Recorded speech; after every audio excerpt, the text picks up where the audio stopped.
So I wanted to make a video on packaging odd-shaped electronics. This is a piece of networking equipment that I need to ship. And one of the problems that I have with this is it's heavy and it's also an awkward shape. You got these fragile bits here and you got this bit sticking out here. My initial thought was to take this bit out and then put some foam on the top and then set it on top of the chassis. But then I determined there are too many fragile parts on there to protect. And these pieces are removable very carefully. Just kind of slide out with a little effort. So those are going to get removed for shipping because there's no way I'm going to be able to protect these pieces here. But then the other problem is I have a gap between where this is and where the front of the machine is. So I'm not going to use this particular piece, but what I'm doing is I'm using some nice durable foam over the front. That way when I wrap this around with bubble wrap, there won't be an awkward gap here and all this stuff will remain protected. So the next clip will show me wrapping it with some anti-static wrap. So with a larger item like this, I generally will do multiple layers of anti-static wrap just because it's hard to get good coverage. If I was lucky, I'd have some really big anti-static bags, but this is quite the large item. And this is 12-inch wide 3/8-inch bubble wrap that I use. It's pink, so it's supposed to be anti-static protective. So I'll take it, I don't have it aligned quite the way I want, but I'll take it and I'll have it cover basically what ends up being half the unit. Hard to do this around the camera. There we go. And I'm doing the side that doesn't have the bump first, just because it's going to be easier to work with.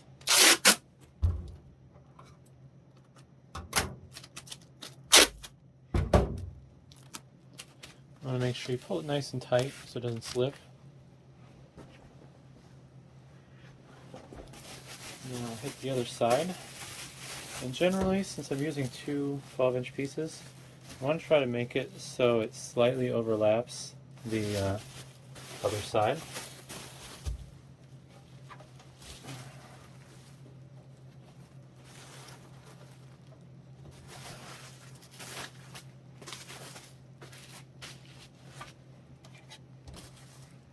Oops, I gotta be careful where I grab here. That front trim piece for the fan assembly is fairly stout, but no reason to break it.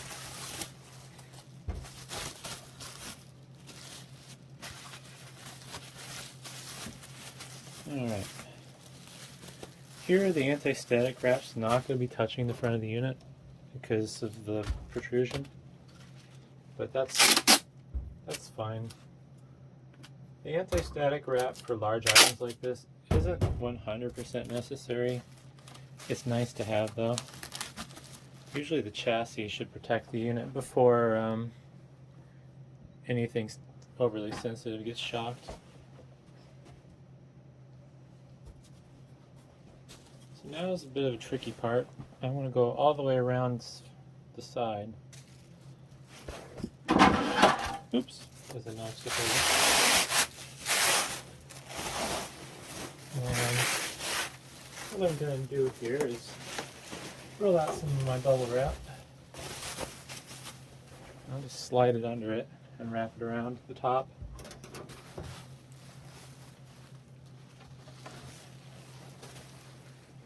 Get this off to the side. Alright.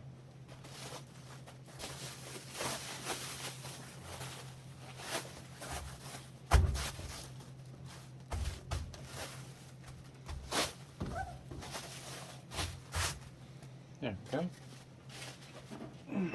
This is a pretty heavy unit. These weigh around 40 pounds each, if I remember right.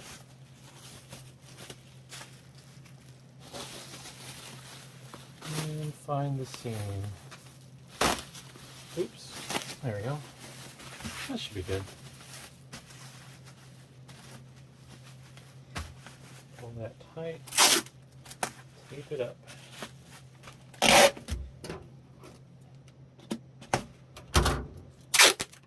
So now that I've wrapped this in anti-static wrap, I have a little bundle of foam I made.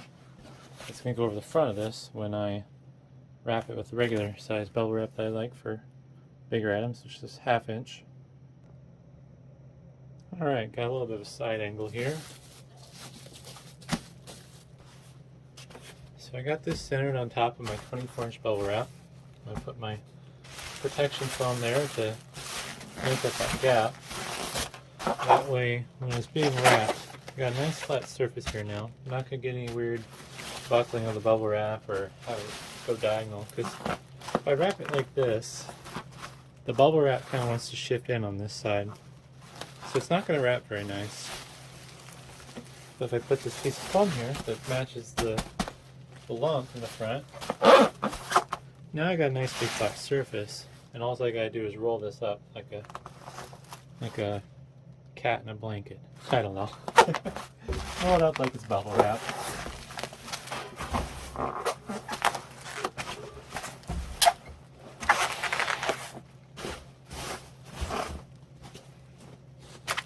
Just want to make sure I have this centered good. Yep. Also, when you're wrapping something in bubble wrap, you want to make sure it's wrapped nice and tight. You don't want the bubble wrap to be loose and sloppy and sliding around. It's not going to protect your item. Alright, so slid it a little tighter there. Those first initial wraps can be tricky, but once you get it going, it should do what you want. I have this a little bit offside, so I'm going to try to see if I can shift that over without pulling it out. Alright.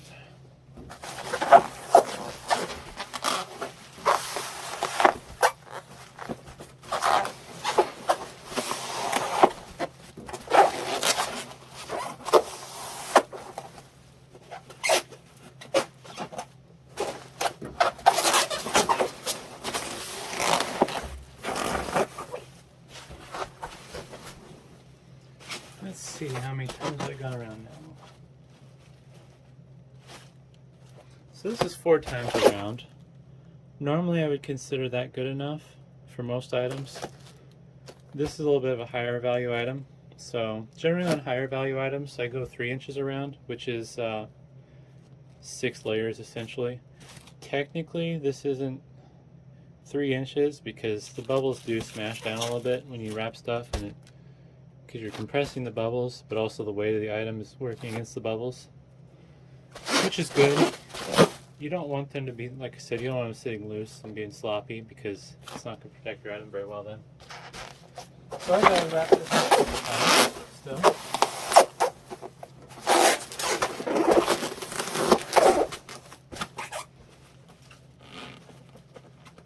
Alright, still need to go another wrap. I've got an issue here with stuff slipping. This isn't the best work surface. I kind of wish I had a little bit wider surface. But this actually does work fairly well for the most part.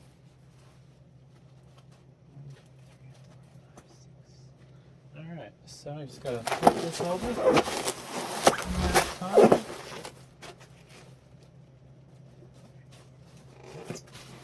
And then I'd like to get as close as I can to meeting the other seam. There we go.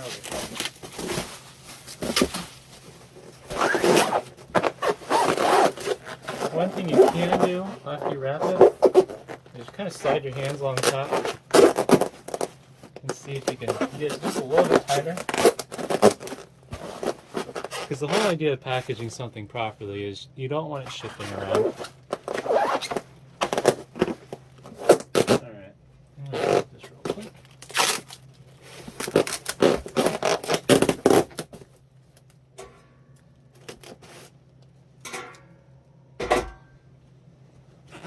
So, I'll just show the layers in frame. There's the first layer. second, third, fourth, fifth, and sixth. A little bit of a gap here because the bubble wrap wasn't quite long enough. I could have cut the bubble wrap instead of using the perforation if I wanted to be perfect, but that should be plenty good. I mean, this thing is well packed. Now, next problem I have is both sides are kind of exposed like this, and depending on the value of the item will kind of determine how I go about this. If this is a lower value item, what I would do is I'd take my tape and go over the gap and just kind of suck these pieces in, and it'll basically be good enough to protect your item, because you got in this case you got 3 inches of cushioning on the corners.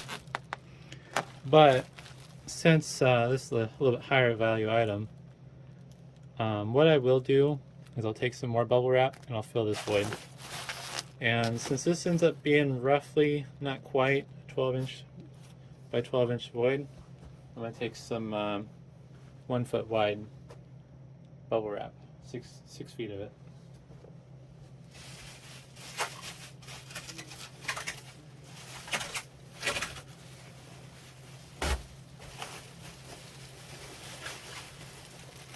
Alright, so here's my 6 feet of bubble wrap. I'm just gonna zigzag it and fold it together with a nice little 3-inch cushion. And now I'm going to take the tape and kind of jam this in there the best I can. I'm going to go out of frame. Let's see if I can get that. I take it off the edge a little bit so I can get on it with some tape.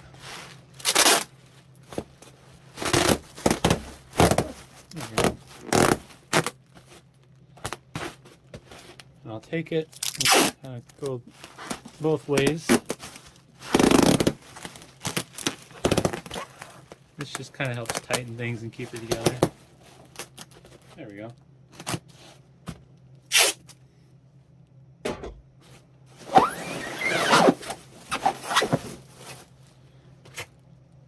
I almost forgot those loose pieces. I took them and I wrapped them in a little bundle.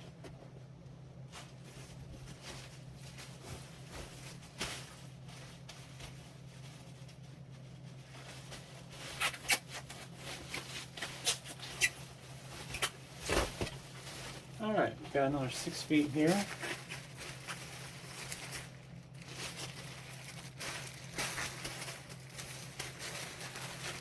And with these switch parts, what I'm going to do actually is I'm going to stand this up on end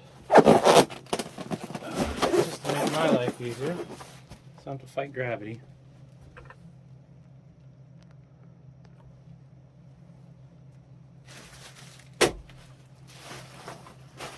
That's going to go in there, and then I'm just going to kind of nestle these 3 layers in. Gives me about 1.5 inch protection for those little plastic bits.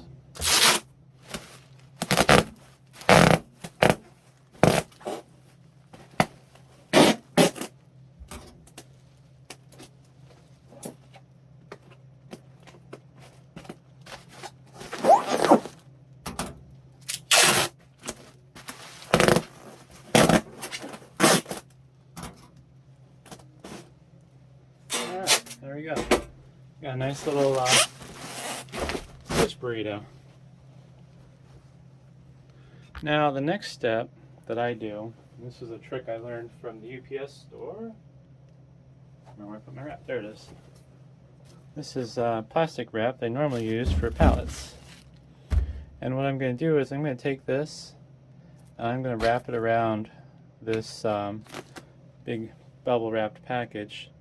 And what that's going to do is that's going to help keep everything nice and tightly together. But it's also going to seal it and make it a little more water resistant. It's not going to be impervious to water, but if the package gets a little wet and it gets through the cardboard, this will help protect it. So I'm going to mute the audio for this part because this part's going to be really loud, but yeah.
So now this has been wrapped.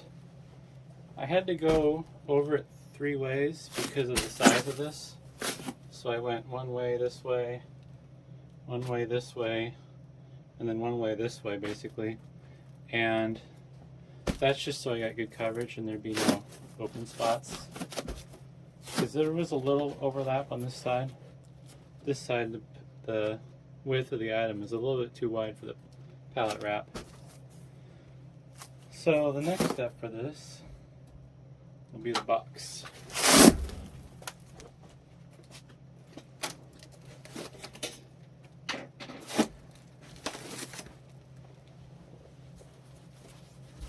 I didn't have the right size box, so I have to improvise, and I learned a cool new trick doing this.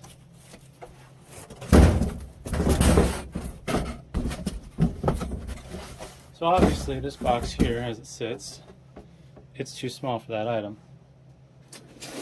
Because it has to go in like this. Oops, that should go in the box. It has to do like this. And what I normally would do is just take another one of these boxes and I'd shove it over the box that I'm working with here. Probably need to pan that up too, actually.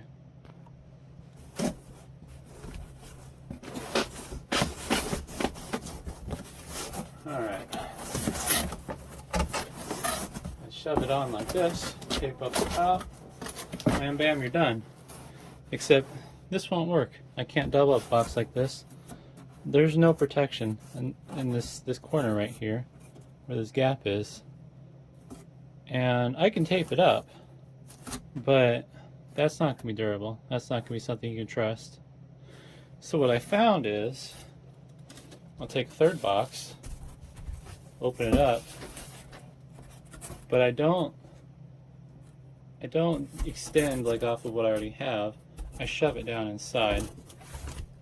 See if I can get a better angle of that. So it'll be inside. Sorry, let me get a better zoom on that. Get back the camera up some more. It'll be inside the other box, like this, but in an open position. It's not going to perfectly cover this gap here, but it's going to cover it more than it would be. And the extra material will kind of make up for that lack too. So this is basically going to end up being a double wall box. And this is the finished product. As you can see, the third box that's on the inside covered all this. There's a little bit of a gap there where there's no corner. There's a little bit of a gap right here where there's no corner. But that's perfectly fine. That is a weak point, but it's not enough of a weak point where it's going to hurt the box. Because I've done box extensions like this where I've had just a little bit in the past like that, and it's still fairly strong because you got the rest of this corner material. Plus, when you drop a box, it's not likely to just get hit on this tiny little spot. You're going to crush one of these corners, or it's going to like hit this whole edge. So you got this whole edge here that's protecting your item. But when you do double up a box, whether it be like this or the more conventional way where you just use 2 boxes, you want to make sure you get the majority of these open spaces covered with tape. As you can see, I got a little bit there that's not covered, but that'll be fine. It's not enough where it's going to hurt anything. And then also make sure to tape your sides, your flaps, after you've taped the main seam. So yeah, that's the end result. This thing has 3 inches of packing material around it, and if you pick it up, it's kind of heavy. Give it a good shake. The only thing rattling is some of the internal bits. There's some blank plates, I think, that are rattling inside the machine, but that's no big of a deal. So yeah, hopefully that's helpful. That's the way I package a large, odd-shaped item. Simply just got to make it less odd-shaped, and that's where I have another piece here. That's where a piece of foam like this comes in handy to bridge that little gap, and then just wrap it with lots of bubble wrap. One other thing I almost forgot to mention, with that package that I did, the bubble wrap obviously is not going to reach these sharp corners since it's round. And I already have it taped up so I can't show physically. But what I ended up doing was down the sides of the corners here, I loose filled some styrofoam packing peanuts and kind of jammed them in there as tight as I can. So that's something to watch out for. Also, since this item had a little bulge to it, there was some space around the perimeter of the top that I had to void fill with packing peanuts. But yeah, just when you use packing peanuts, especially with heavy stuff, make sure that you fill those voids as tight as possible. But yeah, thanks for watching.